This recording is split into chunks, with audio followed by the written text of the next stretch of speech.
Pochi istanti drammatici per scrivere un nuovo, tragico capitolo della strage. Gli istanti in cui un uomo soffoca asfissiato mentre pulisce dall'interno una cisterna, una trappola mortale. E ancora la provincia di Verona a far aggiornare il libro nero degli infortuni mortali, quello stesso territorio scaligero che nel 2018 ha contato più vittime in Veneto, 28, nel totale da brividi di 113 croci nella nostra regione in appena 12 mesi. Accade a Villafranca poco prima delle 12.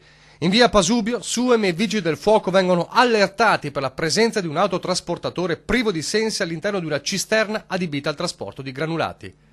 I pompieri accorsi da Verona, anche con il personale del nucleo NBCR, aprono le bocche di riempimento per arieggiare la cisterna ed entrano dotati di autoprotettore dalla parte terminale adibita allo scarico, ma l'uomo, un 44enne della Bosnia-Erzegovina, è già morto. Si presume fosse entrato nella cisterna per pulirla dai residui di un precedente carico quando sarebbe rimasto asfissiato. L'allarme è stato dato dalla stessa ditta di trasporti di Bergamo che non riusciva a mettersi in contatto con l'autista, vedendo il camion fermo nel parcheggio attraverso il GPS del camion. Sul posto anche la polizia locale e i carabinieri e il personale dello Spisal. Solo qualche giorno fa la morte del 59enne travolto e ucciso per errore dal collega a Selvazzano Dentro, in una Padova che da poco si era asciugata le lacrime per la fine di Marian Bratu, terza vittima della strage delle Acciaierie Venete, che aveva concluso la sua tragica battaglia con la sofferenza dopo mesi in rianimazione. Lo scenario dopo i drammi è sempre lo stesso, la rabbia dei colleghi e quello dei sindacati.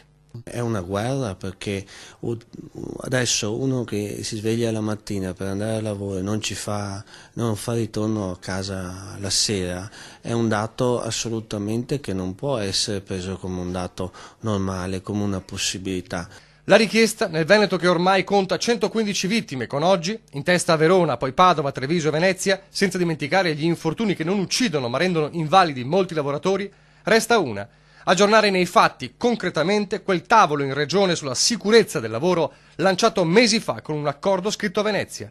Altrimenti il racconto delle tragedie è destinato a continuare e forse a peggiorare.